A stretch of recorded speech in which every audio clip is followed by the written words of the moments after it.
Bonsoir à tous, bienvenue dans ce journal dont voici le sommaire. Maladie à coronavirus, le ministre de la Santé fait un tour à l'aéroport international de Conakry-Bessia. Il est allé se rassurer du bon fonctionnement du dispositif de contrôle. Les échos, c'est dans un bref instant. Vous suivrez également dans ce journal le triste bilan de l'incendie du marché central de Sigiri. Quelques jours après le drame, les autorités font un recensement des pertes subies et surtout des victimes de ce sinistre.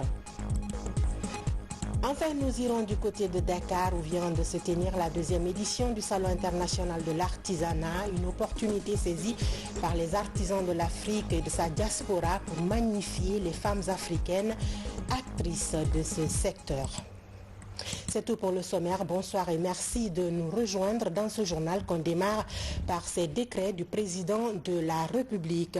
Décret D060-2020 PRG-SGG portant nomination de hauts cadres au ministère de l'Hydraulique et de l'Assainissement. Le président de la République, vu la Constitution, décrète, article 1er, les hauts cadres dont les prénoms et noms suivent sont nommés au ministère de l'Hydraulique et de l'Assainissement dans les fonctions ci-après. Chef de cabinet, Madame Mariam Sanou Kamara, juriste droit public.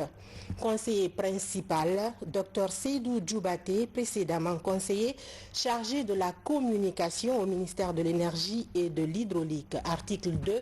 Le présent décret qui abroge toute disposition antérieure contraire prend effet à compter de sa date de signature, sera enregistré et publié au journal officiel de la République, Conakry le 10 mars 2020, signé professeur Alpha Condé.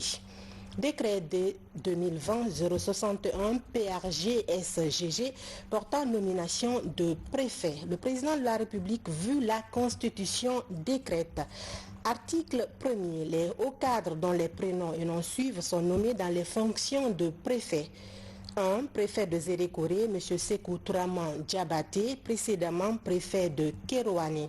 2. Préfet de Kérouané, M. Sori Sano, précédemment préfet de Zérékoré. Article 2. Le présent décret qui prend effet à compter de sa date de signature sera enregistré et publié au journal officiel de la République, Conakry le 10 mars 2020, signé professeur Alpha Condé. Ouverture ce soir à Conakry de la deuxième édition du Salon des entrepreneurs de Guinée, SADEN, qui a pour objectif de permettre aux jeunes de mieux s'épanouir en appuyant leurs différentes activités. Plusieurs personnalités ont pris part à ce deuxième rendez-vous présidé par le chef de l'État, professeur Alpha Condé. Je vous propose de suivre son discours. Il est au micro de Sanassi Keita. Patriote. C'est toujours un plaisir pour moi lorsqu'il s'agit de la promotion de la jeunesse guinéenne. Je suis donc très heureux de cette organisation qui va permettre à notre jeunesse d'avoir son autonomisation. Je dis toujours que l'avenir de la Guinée, c'est l'agrobusiness.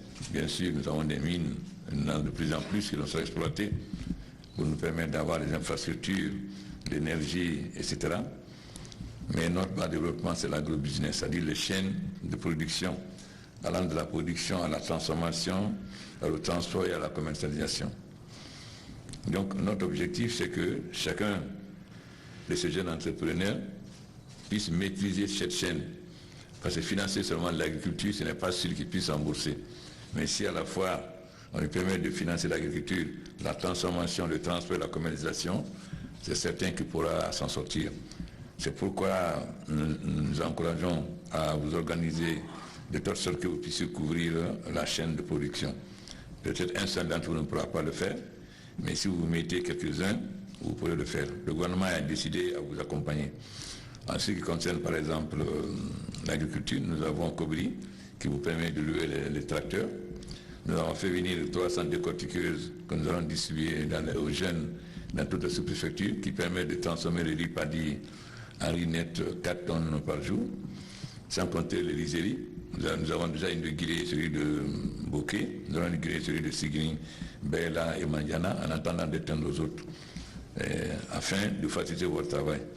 Aussi, la mécanisation, ça part d'un des tracteurs pour cultiver, moissonneuse batteuse pour récolter et rizerie et décortiqueuses pour transformer. Maintenant, évidemment, il fallait aller au-delà pour de l'agriculture, pour l'agrobusiness. Je pense que la BAD nous accompagne en développant les plateformes. En même temps, les miniers nous accompagnent en dégageant beaucoup de terrain parce que l'essentiel des terrains cultivables ne sont pas cultivés. Donc nous avons demandé aux miniers d'utiliser leur bulldozer pour nous dégager le maximum de terrain. La Banque mondiale, vous savez, nous accompagne au niveau de 400 millions pour l'agriculture commerciale, dont 200 millions déjà IDA qui seront adoptés en avril. Donc je pense que nos partenaires nous accompagnent beaucoup, parce que tout le monde souhaite voir la jeunesse africaine rester en Afrique, plutôt que d'aller mourir dans les eaux de la Méditerranée ou esclaves en Libye. Donc vous avez tout l'accompagnement du gouvernement à travers la PIP, à travers le ministre chargé du développement, ensuite le ministre de l'Industrie, du Commerce et tous les ministres vous accompagneront. Donc je souhaite plein succès à votre nouveau forum 2020.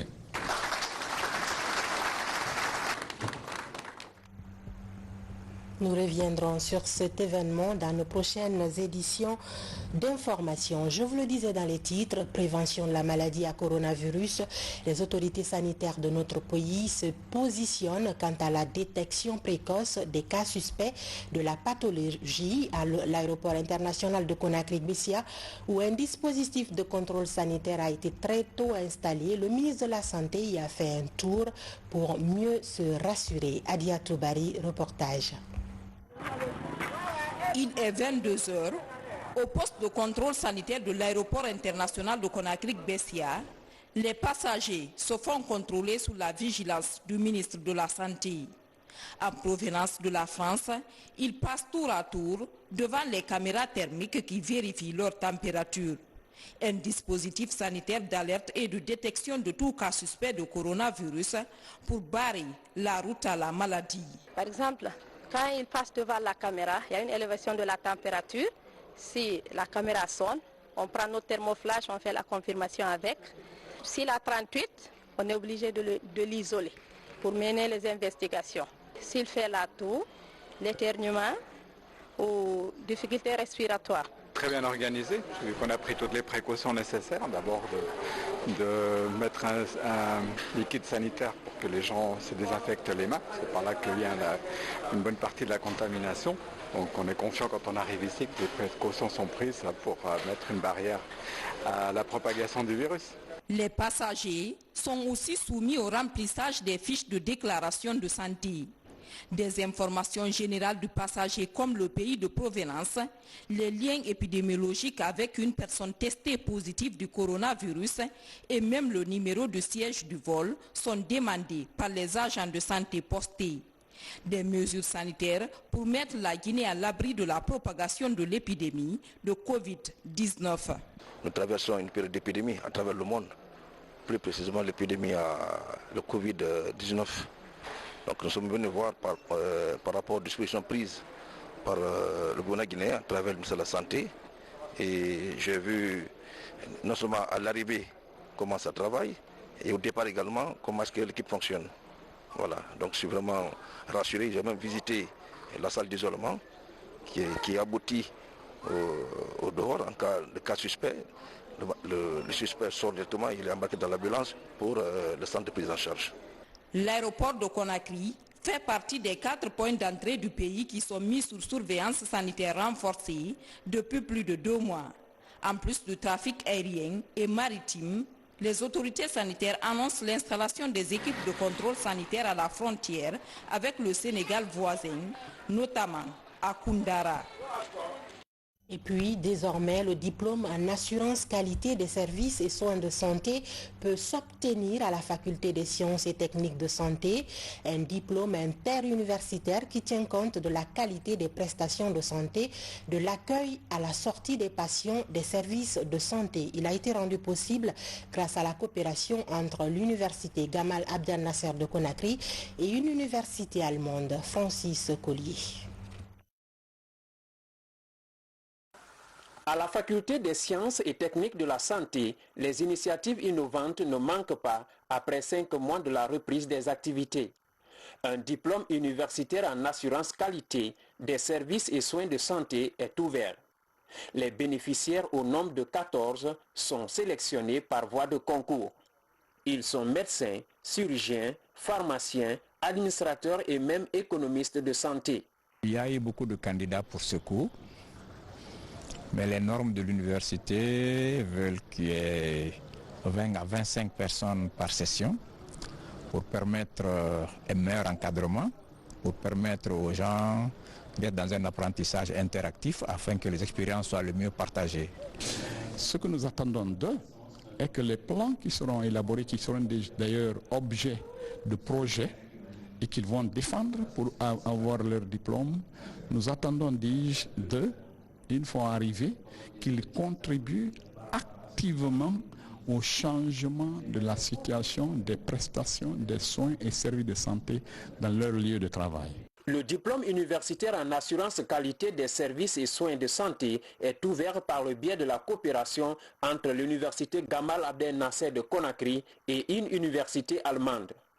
Aujourd'hui, pour une meilleure santé, pour que le système de santé soit viable et solide, il faudrait qu'il y ait de la qualité.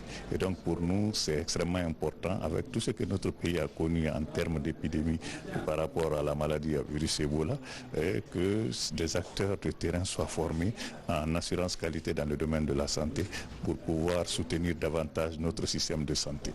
Vous avez aujourd'hui l'assurance qualité est indispensable, que ce soit à l'enseignement, que ce soit dans les services de santé. Et je crois que c'est une notion qui c'est vrai, qui a été introduite depuis un moment, mais qui aujourd'hui est en train de se développer dans notre pays. Ça, c'est la première formation qui va bénéficier d'un DU en assurance qualité et que d'autres encore puissent en bénéficier pour que les résultats soient bénéfiques à tous les niveaux du système de santé. Ce diplôme en assurance qualité des services et soins de santé vient à la suite du diplôme interuniversitaire en santé globale avec l'université Montpellier. Il adopte une approche qui tient à la qualité des prestations de la réception à la sortie du patient des services de santé. Riposte aux catastrophes en Guinée, c'est un axe sur lequel travaille le ministère de l'administration du territoire et l'UNICEF. Ils viennent de lancer à Kindia un nouveau projet de gestion des catastrophes. Il est intitulé Système d'alerte précoce à base communautaire et vise l'implication active des communautés. Mohamed Lamine Kamara, Abdul Razak Souma, reportage. En Guinée, des cas d'inondation et d'incendie sont fréquemment enregistrés dans les collectivités locales. Des pertes en matériel sont indénombrables. Aujourd'hui, les autorités administratives du pays prennent en compte les risques encourus par les familles victimes de catastrophes. À travers une synergie d'action, le ministère de l'administration du territoire et l'UNICEF mettent en place un nouveau projet d'alerte précoce dans les communautés à la base. La démarche consiste à initier les collectivités à la gestion des catastrophes avant, pendant et après. La présente formation a pour objectif de familiariser les bénéficiaires avec les concepts clés de coordination de l'action humanitaire. Ainsi, avec les formateurs, ils apprendront les concepts clés de gestion des catastrophes, l'approche préparation à la réponse aux urgences, les principaux engagements de l'UNICEF en faveur des enfants et des femmes, et principalement pendant les situations de crise. Pour la mise en œuvre de ce projet, une quarantaine d'agents humanitaires des services régionaux et préfectoraux apprennent ici à Kindia l'alphabet de la stratégie de réponse aux urgences. Ce nouveau système d'alerte précoce aux catastrophes touchera l'ensemble des communes du pays, mais les 40 communes dites de convergence sont prioritaires. Ceci est quand même une grande innovation parce qu'elle permet d'impliquer les communautés dans la prévention et la gestion des urgences.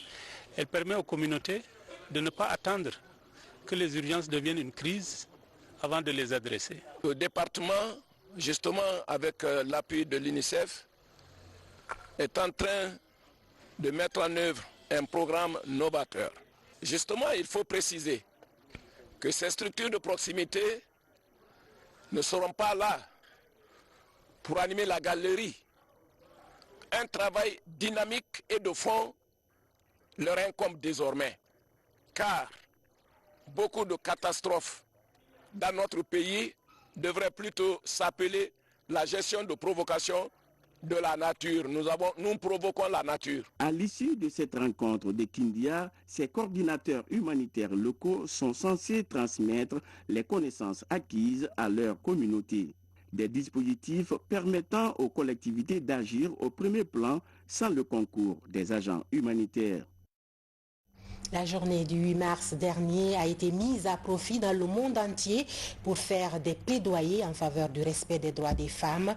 Ici à Conakry, outre la célébration officielle, autorités, partenaires et acteurs de la société civile se sont retrouvés pour discuter du sujet sur les violences basées sur le genre.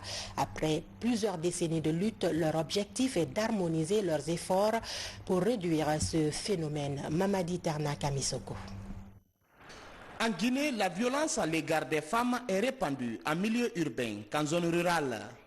Selon les chiffres officiels, 29% des femmes et filles dont l'âge varie entre 15 et 64 ans ont été victimes de phénomènes de violence. À l'occasion de la Journée internationale pour le respect du droit des femmes, la question interpelle autorités, partenaires et organisations de la société civile. Cette table ronde vise donc à identifier les défis dans le but d'harmoniser les interventions sur le terrain.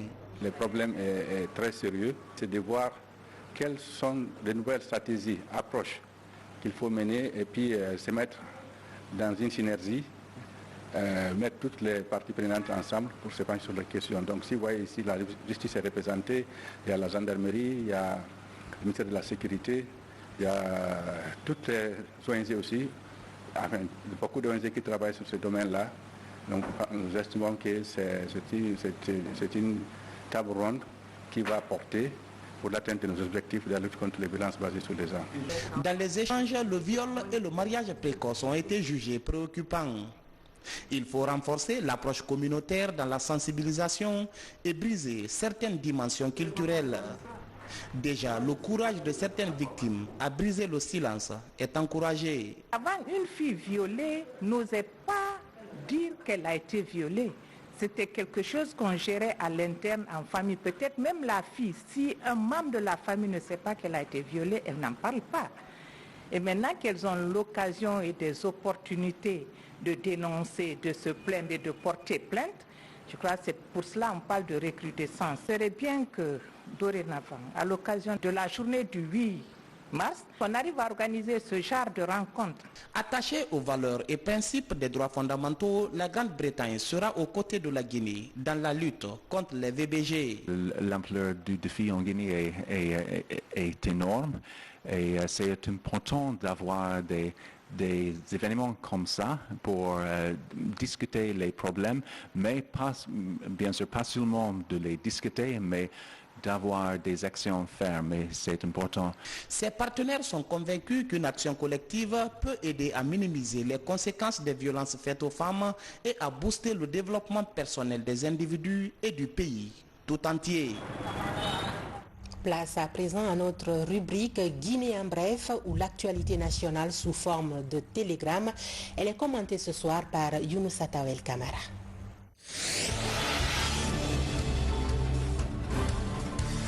Des équipements pour les ateliers du centre d'autonomisation des femmes et pour des groupements de femmes de Bokeh. Cet appui du gouvernement contribue à l'autonomisation des bénéficiaires dans la lutte contre la pauvreté. Au nom de ma direction générale, je remercie le président de la République, le chef de l'État, le professeur Alpha Condé et son gouvernement, ainsi que les partenaires techniques et financiers qui nous accompagnent pour les gestes magnanimes qui ne cessent d'apporter à la femme guinéenne en général et celle des centres d'autonomisation des femmes en particulier, qui ont reçu une dotation de matériel pour les groupements et d'ateliers de phare, la restauration, coiffure, agroalimentaire, tout cela pour l'autonomisation de la femme guinéenne.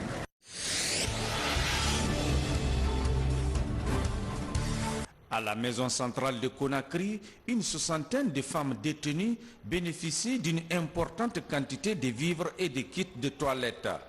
L'assistance est apportée dans le cadre de la journée des droits des femmes. Le respect de la dignité est un droit essentiel pour tous. À l'occasion de cette fête internationale des femmes, rien qu'à cette visite nous prouve que celles qui sont là à la maison centrale de Conakry et qui font l'objet d'une mesure privative de liberté, rien qu'à cette visite nous prouve qu'elles ne sont pas abandonnées. Elles sont plutôt en rééducation et après cette rééducation, elles sont appelées à réintégrer la société encore, mais cette fois-ci avec une vie meilleure.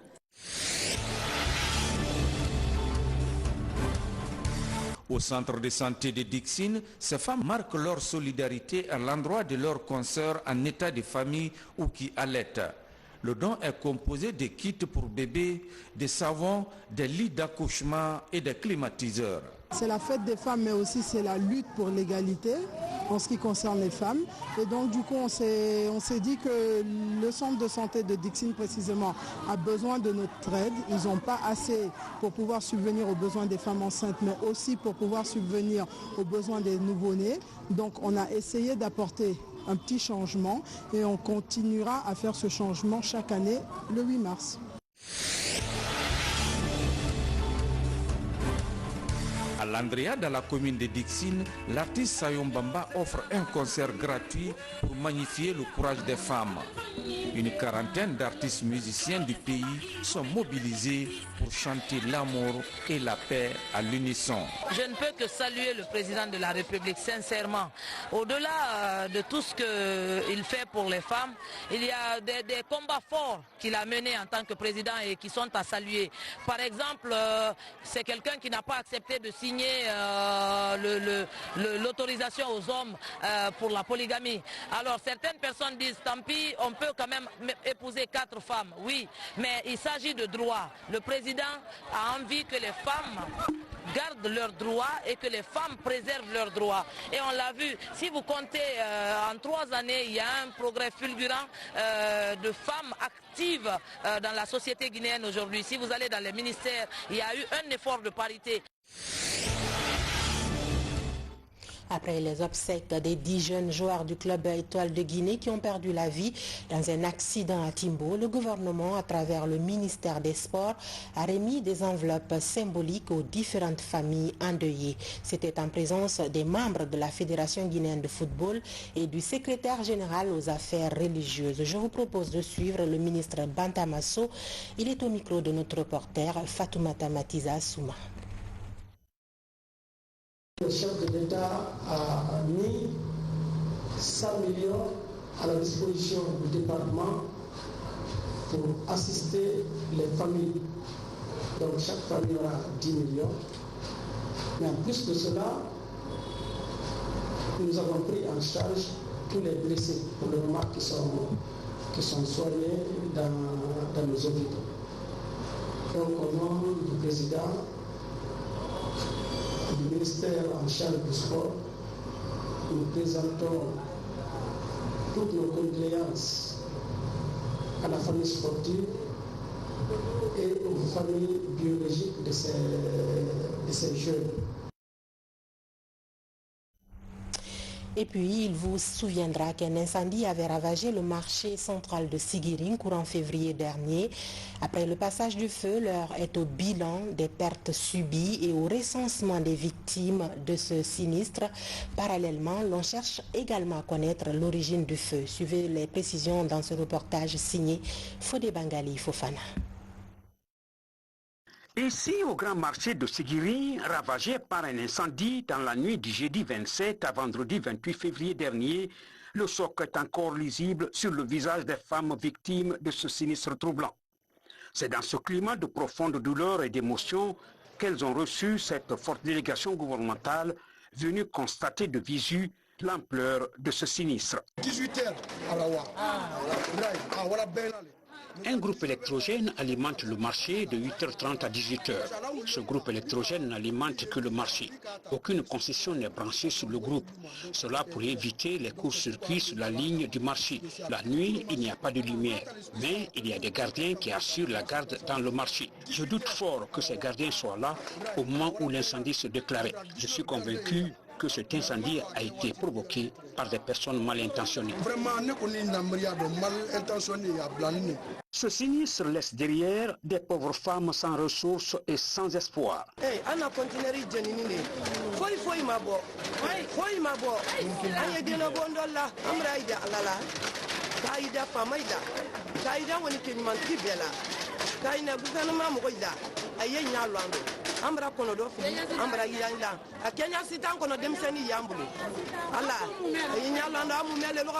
Les enquêtes sont en cours. En attendant de retrouver les éventuels auteurs de ce crime crapuleux, le recensement est en cours dans ce marché sinistré pour connaître le nombre exact de conteneurs et leurs propriétaires. Pour être plus complet sur ce sujet, l'on parle de près de 500 conteneurs consumés, dont 80% appartiendraient aux femmes. Dans l'actualité également, la valorisation du textile guinéen est une idée appréciée par tous, mais encore plus par les commerçants qui se frottent aujourd'hui les mains. L'intérêt que l'on porte actuellement au tissu de fabrication locale, contrairement aux années précédentes, les réjouit à plus d'un titre. Notre reporter Mariam Magbessissé est allé à leur rencontre. Suivez son reportage rendu par Memouna Bella Diallo. Le port du textile guinéen est désormais un acquis dans la promotion de la culture guinéenne. À Kaloum, au marché Niger, on trouve plusieurs variétés de pagnes comme Kendeli, Lépi et Forêt Sacrée. Des produits made in Guinée qui s'imposent de jour en jour au-delà de nos frontières. On a des tissus qui sont vraiment riches, très riches surtout. Donc à l'international, il faut de plus imposer ces genres de tissus à l'international. À chaque fois que moi je voyage, j'impose les tissus d'ici, que ce soit de forêt sacrée, du lépi, voilà, je mélange un peu. Donc quand je sors avec ça, les gens ils sont déjà touchés par les tissus et puis ils aiment. Et parfois même je ne rentre pas avec les tissus, je donne ça cadeau. Tout comme de nombreux commerçants, des stylistes et mannequins du pays font aussi la promotion du textile guinéen. Parmi eux, Alpha Oumar Ba. Depuis des années, l'homme valorise le textile à travers le 9e art. Aujourd'hui, il y a des teinturières qui sont en train vraiment de reproduire les mêmes motifs du pagne forêt sacré sur le basin, ce qui fait que vraiment c'est en train de grandir et c'est quelque chose qui peut profiter aux femmes guinéennes, qui peut profiter aux couturiers guinéens, parce que ce pagne aujourd'hui, il n'est pas porté seulement en Guinée, il est porté au-delà de nos frontières. Et je me rappelle, j'ai été dans un pays où j'ai vu le pagne là, ils ont utilisé en nappe, et j'ai été aussi dans un restaurant où je trouvais le pagne forêt sacré, ils l'ont utilisé carrément au niveau des accessoires de leur restaurant. Depuis l'implication du gouvernement dans la valorisation du textile guinéen, la qualité des pagnes évolue. Plusieurs types sont exposés au marché local, ce qui permet aux Lépi, Kendeli, Baha, Damier et Forêt Sacrée de se faire une place sur les podiums internationaux. La promotion des produits artisanaux est un combat qui s'intensifie au Salon international de l'artisanat de Dakar, où viennent de conférer des artisans professionnels de l'Afrique et de sa diaspora. Les femmes africaines actrices de ce secteur ont été magnifiées pour la qualité de leurs œuvres. Ansoumane Toumani Kamara est notre envoyé spécial au pays de la Teranga. Cette 12e édition du Salon international de l'artisanat de Dakar connaît la participation de plusieurs pays de l'Afrique de l'Ouest, du centre et de la diaspora noire. La Turquie, dont l'expertise artisanale est reconnue mondialement, est le pays invité d'honneur. En ce mois de mars, au mois de la femme, SIAD magnifie également le savoir-faire des actrices de l'artisanat africain. Nous avons dans nos pays beaucoup plus d'artisanes que d'artisans et il faut s'en féliciter. Cela montre encore une fois de plus la dextérité et l'ingéniosité de nos femmes et de nos artisans. Je Je pense que c'est tout un hasard, mais je pense que c'est aussi une belle coïncidence qu'il faut féliciter les artisans, particulièrement pour la qualité des produits qu'elles font. C'est une fierté pour la République de Guinée parce que nous sommes très heureux de savoir que le Sénégal est en train de mettre en avant le consommation local, le mobilier surtout au niveau de